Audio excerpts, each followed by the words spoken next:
Audio Jungle.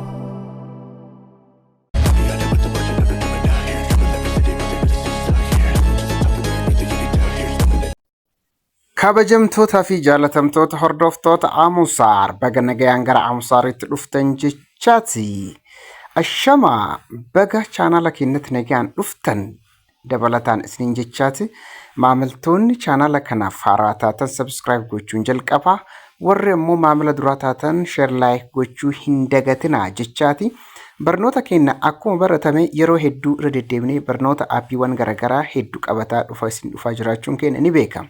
Haa ta'u malee har'aan kana immoo dhimma mobaayilaatiin wal qabatu mobaayilli keenya yeroo sistamni isaa hammaachuuf ka'e yookaan istaaka gochaa isin rakkisee appilikeeshinii ofuma isaatiin riiper godheeti maintenaansii bilbila keessanii isiniif hojjetu barnoota isaa qabadhee isinii dhufee jira. Warri dhimma kanaan wal qabate rakkachaa turtan har'aan tana furmaatanii argattu jedhin yaada. Amusaar akkuma baratame yeroo baay'ee irra deddeebi'ee barnoota ajaa'ibaa ta'ee fi akkasumas appilikeeshiniiwwan garaagaraa irra tiitoriyaalii gadi fageenyaa fi ibsa bal'aa qabu waliin qabate kan isinii dhufu ta'a.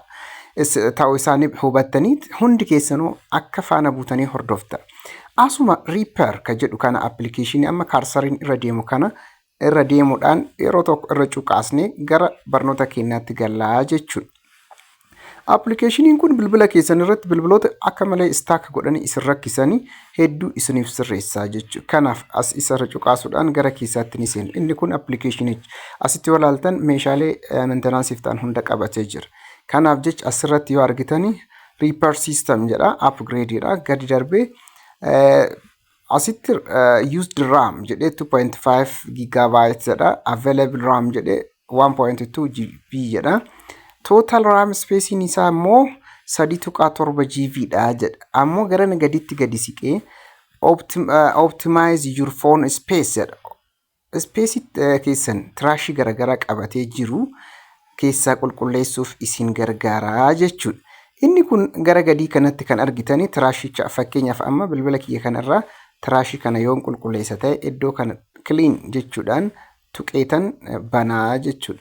Kanaaf clean yoo jedhe bilbilicha kiyya haala kanaan qulqulluu ta'uu isaa na agarsiisa jechuudha. Iddoo kanatti jalqabsiisuuf jecha iddoo kanatti clean isa jettu kana ni tuqxu jechuudha. Clean yoon jedhe bifa kanaan siisteemota hunda keessa deemee clean naaf godhaa deemaa jechuudha. Kanarra dhaabbachuudhaan isin immoo as jala kanatti iddoo karsariin irra deemu kanatti siistema kiyya hunda tiraashii qabatee tiraashii yookaan wantoota hin barbaachifne achi keessa jiran hedduu as keessaa gadi dhiisisaa deemaa jechuudha. Inni kun yeroo xiqqoo waan fudhatuuf obsaan eegduu gara gadii kanatti kanan xumuree yoo jedhe iddoo tiraash cleaner jedhu kanatti sararaan akkas buteetti clean ta'uu isaa na agarsiisa jechuudha. Amma bilbilichi kiyya kun isa kana hojjechuutti jira obsaan eeggannaa jechuudha. Yeroo baay'ee appilikeeshinichi kun hedduu kan isin fayyadu bilbila keessan akka malee isin dhibu yookaan stack godhee speedis waan garaagaraa hir'atu network speedii sisteemoonni isaanii kollaapsi ta'uuf deeman maintain godhee qulqulleessee iddootti akka isaan deemanii fi normal akka ta'an isa taasisuu jechuudha. Iddoo kanatti amma argitan kun isa kana trash cleaner ka jedhu gubbaa deemutti jira bifa kanaan akkasitti tik godhee isinii kaa'a jechuudha yeroo xumuretti. Yeroo xumuretti bifa kanaan amma ni argitu tik godhee jira. Iddoo kanatti amma tik godhee jira jechuudha. Iddoo kanatti argitan tik naaf godhee jira. Inni kun ammoo isa xumuruu isaan agarsiisuu deema. Amma booddee garuu iddoo kanatti reaper your system kan jedhu gara gadii kana dhufuudhaan iddoo kanatti kan argitan wantoota sadii jechuudha. Isaan kana keessa inni kun fast reaper, inni kun deep reaper fi inni kun network speed dha jechuudha. Kanaaf isaan kanneen sadanuu qulqulleessitanii ilaaltu. Fast reaper ka jedhu kana yoo tuqxanii asitti akkuma isa kaanii start gochuu isin gaafataa jechuudha. Kanaaf iddoo kanatti start goota siistamicha keessan haalaan qulqulleessaa jechuudha. Inni kun yeroo qulqulleessutti obsa gaafata yeroo waan fudhatuuf jechuudha. Bilbila keessan siistamichi isaa kana booddee fast ta'uu isaa ta'a jechuudha. Iddoo reaper system jedhu kanatti yoo argitan achi irra butuudhaan yeroo xumuree order godhee clean godhee erga xumuree booddee siistamicha fast reaper godhee iddoo isaatti normal ta'e akka deebi'u ni taasisaa jechuudha. Kana booda tokkoon isa jala kanatti sararaan irra butee isin agarsiisa appilikeeshinichi jechuudha. Inni kun appilikeeshinii ajaa'ibaa bilbila keessaniif fayyaa qabatee isin dhufe waan ta'eef hundi keessanuu appilikeeshinicha kana daawunlood gootanii itti fayyadamuu dandeettu. Eessaa argannaa appilikeeshinicha ka jedhus deebii isaa har'uma qabadhee isiniin dhufee jira jechuudha. Inni kun warri Samsung Infinix fayyadamtan garaagaraa Androidiin isaa garaagaras yoo ta'e Infinix Hot ምናምን kan fayyadamtan Play Store irraa isaan kun App Store irraa buusuu ni dandeessu jechuudha. Sana yoo ta'uu baate immoo viidiyoo kiyya kana waraabee erga ka'ee linkii isa jala description box isinii achi argachuu ni dandeettu jechuudha. Kanaaf amma siistamicha gara gadii kanatti naaf xumuraa jira. Iddoo kanatti tiikii godhee naa kaa'aa jechuudha. Fayyaa ta'uu isaa tiikii godhee kaa'a. Amma finishing repairing your device kan jedhu asitti naaf hojjetaa jira jechuudha. Inni kun siistama keenya sirriitti tokkos otoo jalaa nafin sakatta'ee qulqulleessuudhaan isin beeksisaa jechuudha. Inni lammaffaan deep repair kan jedhu asitti ni argitu jechuudha. Deep repair kan jedhu asitti ni argitu. Isa kana keessatti inni kun gadi fageenyaan qulqulleessuuf kan nu fayyadu. Repair system, boot system, check system file, delete unusable file, memory kan jedhu kana isa kanas akkuma warra kaanii hedduu warra kaan caalaa nama tursiisuu danda'a. Garuu isa kana bifuma sanaan itti deemtu jechuudha. Isa kana yeroo akkasitti ilaaltanii tokkoon isaan tiikii godhaa deemaa jechuudha. Isa kun warra as jiran kana tokkoon dhumarra erga hojjetee fixee tiik godhaa kaa'aa jechuudha. Kanaaf bifa saniin isin fayyadaa jechuudha. Isa kana walaaltan inni kun hundi isaatu tiik ta'ee ta'a. Inni kun siistamichi hojjetee yoo dhumatee jechuudha. Siistamicha fayyaa ta'uu isaa hojjetee qulqulleessee fiduudhaaf bifa kanaan deemaa jechuudha. Tokkoon isaa otoo hin hafiin qulqulleessee isinii kaa'a. Amma repair system kan jedhu kana qulqulleessaa jira. Isa yoo xumure tiik godha. Yoo ammoo rakkoon jiraata ta'e tiikii dhiisee mallattoo diimaa fuuldura kanatti isinii kaa'a jechuudha. Kanaaf bilbilichi fayyaa yoo ta'e siistama sanarratti fayyaa yoo ta'e iddoo kanatti tiik ni godha jechuudha. Sana yoo ta'uu baate ammoo diimaadhaan tuqee isin agarsiisa. Diimas yoo ta'e akkam akka gochuu qabdan wajjumaan kan ilaallu ta'a jechuudha. Amma siistamoonni kunniin repair system, boot checking system files kan jedhu kunniin sirriidha. Tiik godhee jira jechuudha.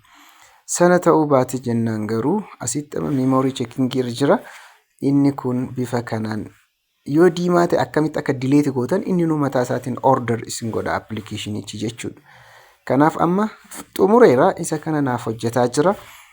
Sirriitti yoo ilaaltan taate wantoota asii olitti argitan shanan kana sirriitti xumuree jira jechuudha. Amma inni dhumaa fi sadaffaan immoo as dhuftanii network speedii isaati jechuudha. Network speediin isaa more info history kan jedhutu jira.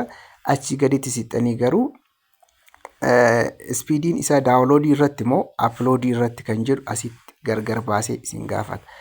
Uploadii irratti speediin isin jala qannase moo daawunloodii irratti kan jedhus asitti isin beeksisaa jechuudha. Kanaaf isin lamaan isaatu asitti sirreeffachuu ni dandeessu.